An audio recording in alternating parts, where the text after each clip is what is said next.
Welcome to the Hollis Chapman Show, where we celebrate the power of words and the beauty of storytelling. Join us every week. We have conversations with authors and small business owners. We have exciting lineup of guests who will take us on a literary journey like no other. Join us as we delve into the world of authors and small business owners from diverse backgrounds and cultures, each bringing their own unique perspective and voice to the table. From thrilling memoirs to captivating fiction and business startups, our guests will share their stories, their struggles, and their triumphs, offering us a glimpse into the rich tapestry of human experience. Immerse yourself in the magic of words and discovery as we explore the global literary landscape together. So grab a cup of tea, cozy up by the fire, and join us on this adventure of a lifetime. The Hollis Chapman Show is your ticket to a world of imagination, inspiration, and enlightenment. Don't miss out on the opportunity to connect with some of the most talented and compelling voices in literature today.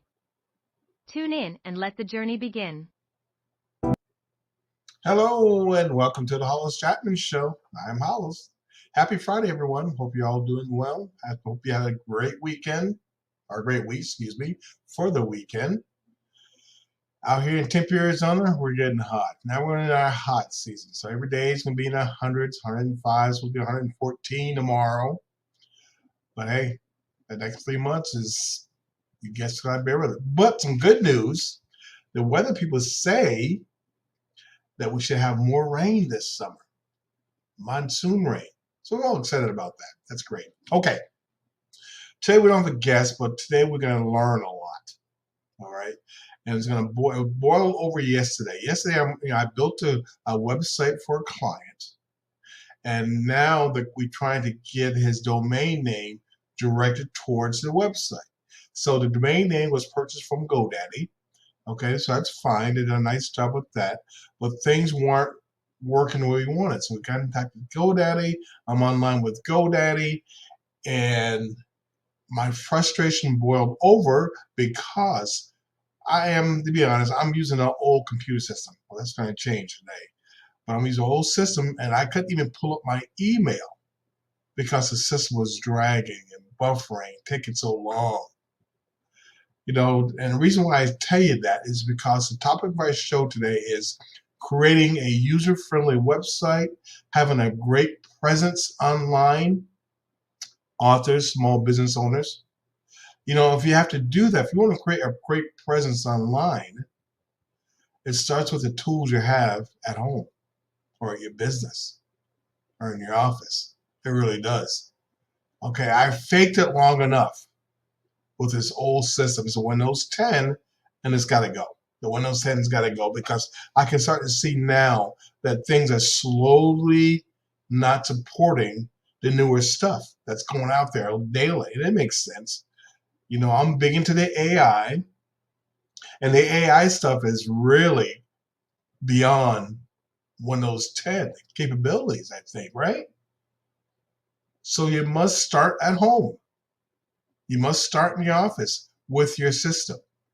And like it or not, today after the show, I'm going down and pick up a cost-effective Windows 11 tower and replace the one I got. My monitors are fine. They've still got couple more years of life in them. But my tower is going to be changed. So I'm going to do that. Okay, I'm going to do that today. So think about it. One things we're going to talk about today, put yourself in that position and think about it. Do you have everything that you need to create a nice online presence? Is your browser, is it buffering too long? Are you having issues opening up web pages? Okay. Can you get really skillful stuff on your website and you can't because you got old equipment? Think about it. Okay. So the title of the show today is Nailing Your Online Presence, Trends and Tips for Authors and Small Business Owners. And again, a tip, you're probably going to have to get, if you don't have it already, some updated equipment at home or at your office. Okay. So we wrote some questions out to some special guests who responded back. Sarah Thompson, digital marketing specialist, and James Reynolds, a conversion optimization guru. Okay, so those are great tips from them today. So open this segment, introduce of topics and guests. We did that. Sarah, getting traffic to your website. Now you work hard to get this traffic. You're out there. You're doing what you got to do to get the traffic. And guess what? Because you have outdated equipment, you're losing people because your website cannot respond like it should do with the new traffic. It's not opening fast enough. You can't navigate from one page to the other. You can't leave something because it's buffering too long. Okay? What are some current trends in driving traffic to your website? That's what we asked Sarah. How can authors and small business owners leverage social media? How can you do that? And even the social media stuff they use, because right now, this day and age, video is the name of the game. So you must have video on your website. You should have a YouTube channel or a video channel, period. You must have, a lot of stuff video-wise for your website. It should be on there. And if you have old equipment, those videos is going to drag. Those videos won't be at their best, especially if you do work hard, get a lot of traffic there. It's not going to be good. It's going to crash. It's going to freeze up. And now people won't come back. Like I said, I'm having problems right now. My thing is flashing a little bit. Very frustrating. Yesterday frustrated me so much working with GoDaddy. I thought I had a virus. It was so bad. So that was a boiling point for Hollis yesterday. I need to invest and get a new system. I'll give you that heads up. Don't wait to that point with yourself. Don't wait. Okay? Sarah also says, how can authors and small business owners leverage social media? How can you leverage social media?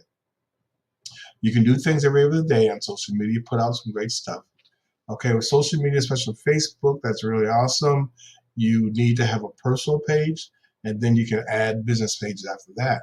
But they want personal page first because they want to make sure you're real. They want to make sure you're transparent. They make sure you're not doing anything crazy. They're getting, as things get more tricky online, as things get smarter online, they're going to try to stay on top of the game and make sure you are who you're supposed to be. Okay, they want some transparency. So a personal page first, and then you can start adding business pages. And we have 3 business pages under our logo, okay? Typically Lead Generations, Global Writer, and East Valley Marketing. East Valley Marketing owns all of it. Okay, so those are business pages. It's all connected. It all helps each other out. So that's how you do it. But you got to have, and for Facebook, you got to have a personal page first, and then you can go from there. Okay. How can authors and small business owners leverage social media? You can do that. And again, just pick some now. You really can. You really got to pick. I guess you do Facebook. You can do Pinterest. You can do LinkedIn. We get a lot of response on LinkedIn. We get a lot of engagement on LinkedIn. We get a lot of likes on LinkedIn. So that's working well. I always give you a weekly breakdown of what happened. We always, when we do, like I said, today's show, we're going to edit it after the show, and then we're going to send it out. Okay? So LinkedIn keeps track, and at the end of the week, it tells us how each show did. This show did well, this show didn't do too well, boom, boom. It tells us stuff like that. So that's really good. Okay, so you can do the same thing. So you look and see, you check and see where you get your engagement from. If you're not a TikTok crazy person, you may not want to do TikTok. Well, it all depends. TikTok, it's fun and games. Everybody's dancing and moving, stuff like that. It gets great engagement. I mean, you get views. You get eyeballs on it. But I know me, I'm not dancing in front of the thing. So I'm trying to figure out what I can do to get some of those great eyeballs that TikTok brings to the table. You can do the same thing to promote our business, to promote authors and small business owners. We have great guests that come on the show. We have great content that we try to put out there. Now we want to sit there and create where people take a second look. We got this tool, this app that helps create great thumbnails that we can put over our videos on YouTube. Thumbnails are very, very important because why?